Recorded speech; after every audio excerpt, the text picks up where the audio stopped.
Desde os primórdios da humanidade, o ser humano vem buscando criar uma série de auxílios para ajudá-lo em suas necessidades de cálculo e resolução de problemas. Os homens primitivos não tinham necessidade de contar, pois o que necessitavam para sua sobrevivência era retirado da própria natureza. A necessidade de contar começou com o desenvolvimento das atividades humanas, quando o homem foi deixando de ser pescador e coletor de alimentos para fixar-se no solo. O homem começou a plantar, produzir alimentos, construir casas, proteções e fortificações, e passou a domesticar animais, usando os mesmos para obter a lã e o leite, tornando-se criador de animais domésticos, o que trouxe profundas modificações na vida humana.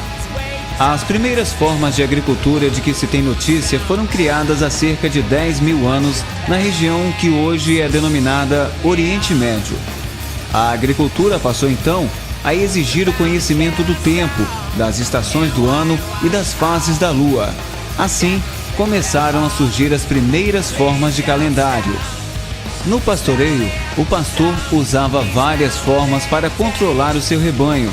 Pela manhã, ele soltava os seus carneiros e analisava ao final da tarde se algum tinha sido roubado, fugido, se perdido do rebanho ou se havia sido acrescentado um novo carneiro ao rebanho.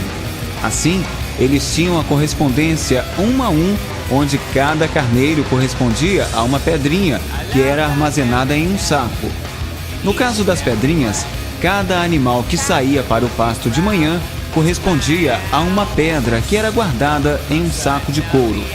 No final do dia, quando os animais voltavam do pasto, era feita a correspondência inversa, onde para cada animal que retornava era retirada uma pedra do saco. Se no final do dia sobrasse alguma pedra, é porque faltava algum dos animais. E se algum fosse acrescentado ao rebanho, era só acrescentar mais uma pedra. A palavra que usamos hoje, cálculo, é derivada da palavra latina calculus, que significa pedra pequena. A correspondência unidade a unidade não era feita somente com pedras, mas eram usados também nós em cordas, marcas nas paredes, talhos em ossos, desenhos nas cavernas e outros tipos de marcação. Devido às limitações mentais dos homens primitivos, eles necessitaram com o tempo de criar uma série de auxílios para ajudá-los em sua crescente necessidade de calcular. Uma das ferramentas mais antigas já criadas para ajudar o homem a calcular foi o ábaco. O ábaco surgiu aproximadamente há 4.000 anos antes de Cristo. Em sua versão original, ele era formado por uma placa de argila onde se escreviam algarismos que auxiliavam nos cálculos. Após aprimoramentos, cerca de 200 anos antes de Cristo, o ábaco era constituído por uma moldura retangular de madeira com varetas paralelas e pedras deslizantes. Um dos ábacos mais populares foi desenvolvido na China, foi chamado de suanpan e era usado para adições e subtrações. Passaram-se séculos sem que qualquer invenção ficasse registrada, até que fossem criados os bastões de Napier no final do século XVI. Eram tabelas móveis de multiplicação e divisão feitas de marfim. O responsável foi um nobre escocês chamado John Napier, inventor também dos logaritmos.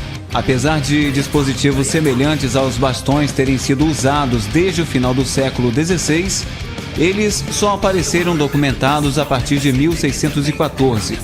Um conjunto completo de bastões de Napier consiste em 9 peças, uma para cada dígito de uma 9, e ajudava no processo de multiplicação de números.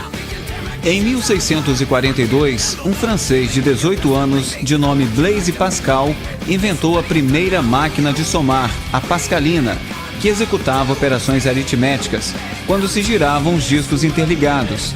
Essa máquina foi a precursora das calculadoras mecânicas.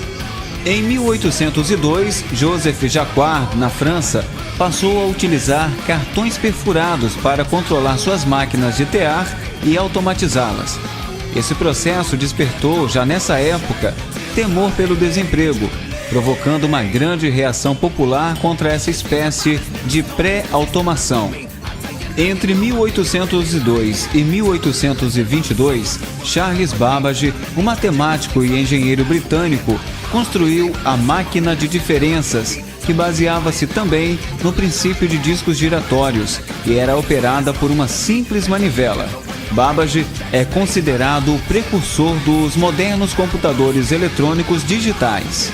Em 1833, Babbage projetou uma máquina bastante aperfeiçoada que chamou de máquina analítica.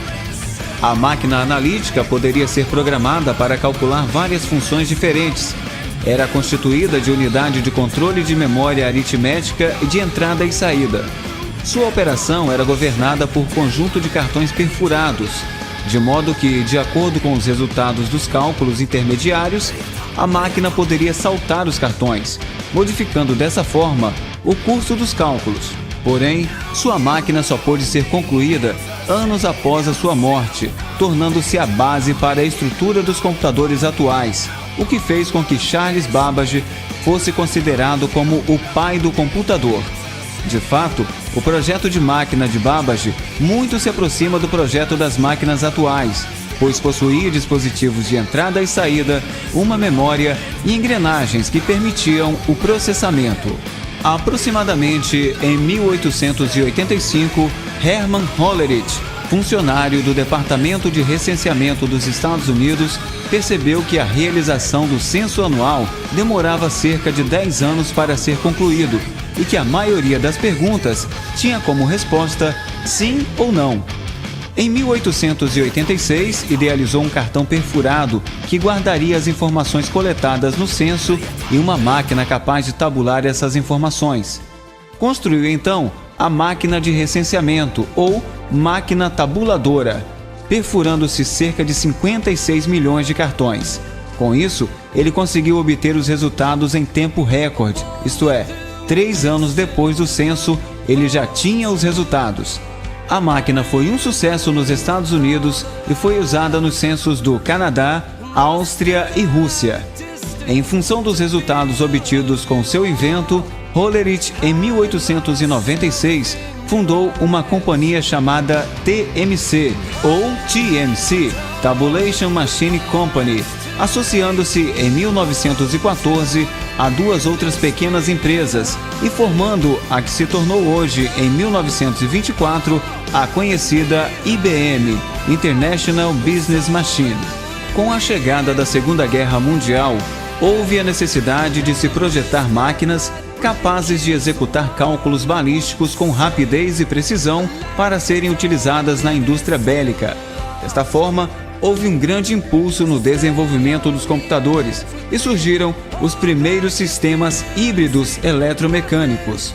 Com isso, surgiu em 1944 o primeiro computador eletromecânico, o Mark I, construído na Universidade de Harvard pela equipe do professor H. Aiken, com a ajuda financeira da IBM, que investiu $500 mil no projeto. Esse computador era controlado por programa e usava o sistema decimal. Tinha cerca de 15 metros de comprimento e 2,5 metros de altura e era envolvido por uma caixa de vidro e de aço inoxidável brilhante. Após ele, foi iniciado o projeto de um computador totalmente eletrônico, iniciando a primeira geração de computadores.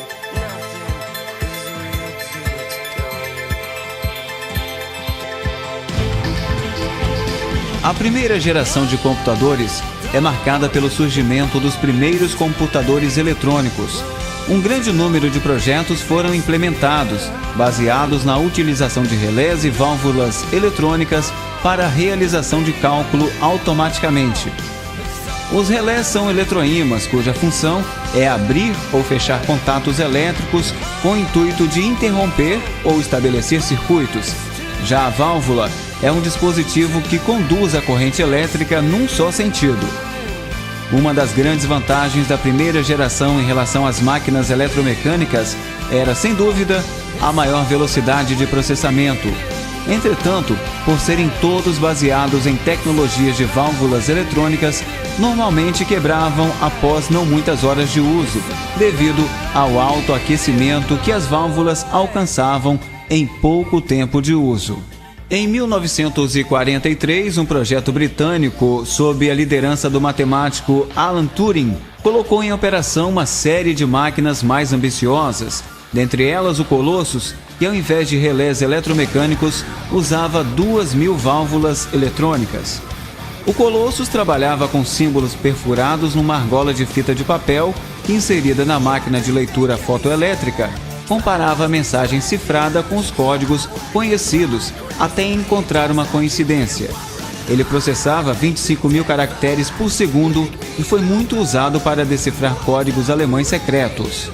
Talvez o computador mais relevante desta geração seja o ENIAC, Electronic Numerical Interpreter and Calculator, ou seja, computador e intérprete numérico eletrônico, projetado para fins militares pelo Departamento de Material de Guerra do Exército dos Estados Unidos na Universidade de Pensilvânia. Era o primeiro computador digital eletrônico de grande escala e foi projetado por John W. Moultrie e J. Presper Eckert. A entrada de dados no ENIAC era baseada na tecnologia de cartões perfurados e os programas eram modificados através de reconfigurações no circuito. Apesar das dúvidas com relação à sua confiabilidade, o ENIAC permaneceu operacional por mais de 10 anos e em algumas operações conseguia ser até 1000 vezes mais rápido que o Mark I. O ENIAC em números: 18.000 válvulas, 70.000 resistores, 10.000 capacitores, peso 30 toneladas, área 1.400 metros quadrados, consumo 150 kW de potência, 5.000 adições ou 300 multiplicações por segundo. Uma das maiores contribuições da época para a evolução dos computadores veio de um dos consultores que trabalhavam com o ENIAC, chamado John von Neumann. Ele percebia as dificuldades inerentes à programação destes computadores e delineou com isso os elementos críticos de um sistema de computador: memória, processador e dispositivos de entrada e saída, e o conceito de programa armazenado em memória, que até hoje é a base da arquitetura dos computadores. O novo conceito de programação introduzido por von Neumann deu origem a muitos outros projetos, nos quais ele próprio esteve envolvido, como por exemplo o EDVAC e o IBM 650, o primeiro computador da IBM. O invento de periféricos como a impressora e dispositivos de fita magnética, e particularmente do transistor, marcaram o fim da primeira geração de computadores e o início da segunda, composta por computadores menores e mais econômicos.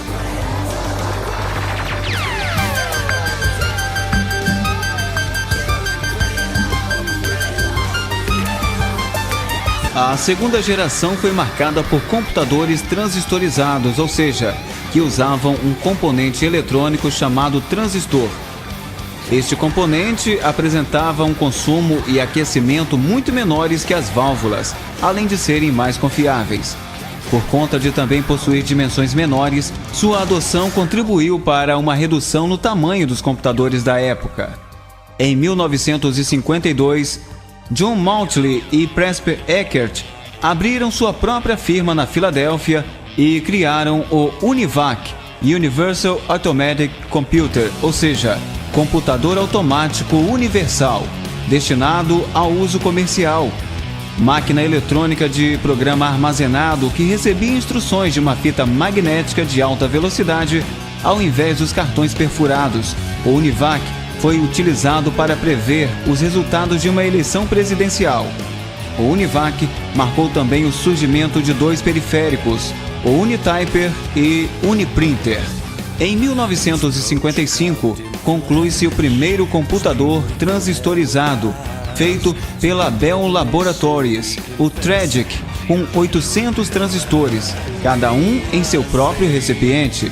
O transistor é um componente eletrônico que começou a se popularizar na década de 1950, tendo sido o principal responsável pela revolução da eletrônica na década de 1960, e cujas funções principais são amplificar e chavear sinais elétricos.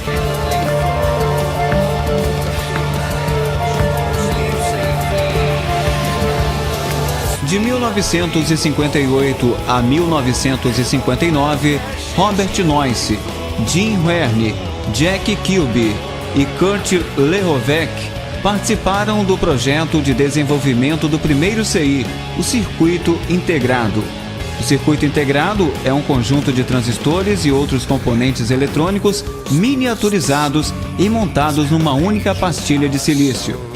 A tecnologia dos circuitos integrados, que permitiu a substituição de dezenas de transistores numa única peça de silício, viabilizou o surgimento de computadores de menores dimensões, mais rápidos e menos caros.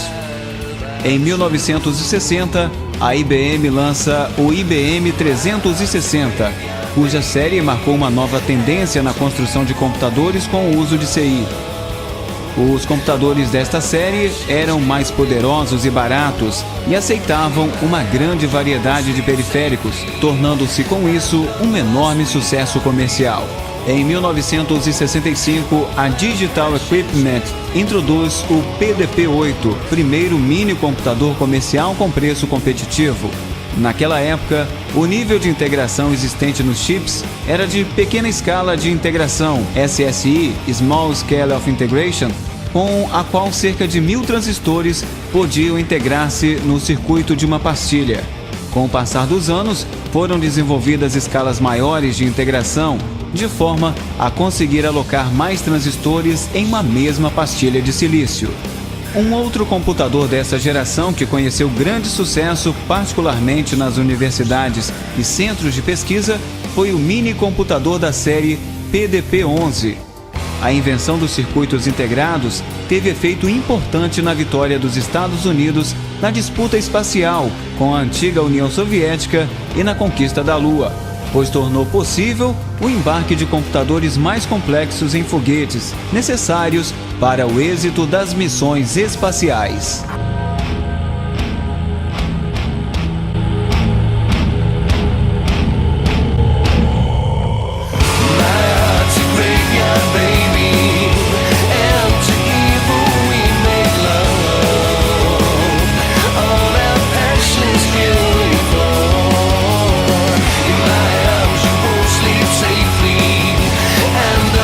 We are reborn. All our passion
It's the real authentic, leave y'all dented. Forget what you heard, if I said it, I meant it. Did it for real, well y'all pretended. Back for more, starting the war to end it. Raw, ripping like I'm working a chainsaw. From New York to Cali, New Jersey to Crenshaw. Speak the gift while you plead the fifth. My team is sick, we eat, sleep and breathe this shit. Rough and rugged, killing them soft. We don't leave one standing when we're breaking them off. Taking a loss, not a chance in your life. If being fresh is wrong, I don't wanna be right. Stop, drop and roll, we got soul. Safety popped off when we lock and load. So, this is how we get this done. You can check on the rep, yep, second to none. Check on the rep, second to none, yeah. This is how we get this done. You can check on the rep, second to none. Check on the rep, second to none, yeah. This is how we get this done. You can check on the rep, second to none. Yo, check the rep, yep, enough respect. If not for the jewels, I drop the chunky neck. I'm funky, fresh, equipped with a rusty tech. Am I the best? Well, I gotta put it bluntly. Yes, you can't touch me, the flows will get you. Squeeze breath out of your chest like boa constrictors. I'm a killer and I usually know my victims, so I catch a lot of bodies on the homie system. Don't get it twisted, I'll break your jaw. And you be sipping fried chicken through a crazy straw. Liquid diet, bitch, we official pirates. I ghost ride the ghost ship, drinking and driving, yeah. You ain't nothing but a whiny kid that cries like a wimp, cause nobody rides with him. I ain't a thug, pimp, gangster, or grimy done, but you can check on the rep, yep, second to none. One. Check on the rep, second to none, yeah. This is how we get this done. You can check on the rep, second to none. Check on the rep, second to none, yeah. This is how we get this done. You can check on the rep, second to none. They know the biz when I step in the gate. You can find me at the gym bench pressing the weight, getting these on that ass, and I'm so disgusted. I'ma tell the whole goddamn globe to suck it. I'm bad. Now you feeling something surround you. My chemical mix, they got you pumping the volume. The audience closed in and they had a reaction. Similar to explosions off of battery acid. My rhymes are razor to slash your neck with. So find on my trail past one neck or exit into the dungeon with your brain in a bucket. No one's hearing your screams, so start playing the trumpet. I'm out of your reach now, so give me some rocket fuel. Hooked to a beat down and did the impossible. A couple of months later, the record was done, so you can check on the rep, yep, second to none. Check on the rep, second to none, yeah. This is how we get this done. You can check on the rep, second to none. Check on the rep, second to none, yeah. This is how we get this done. You can check on the rep, second to none.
I wanna stay at home for the end of the world.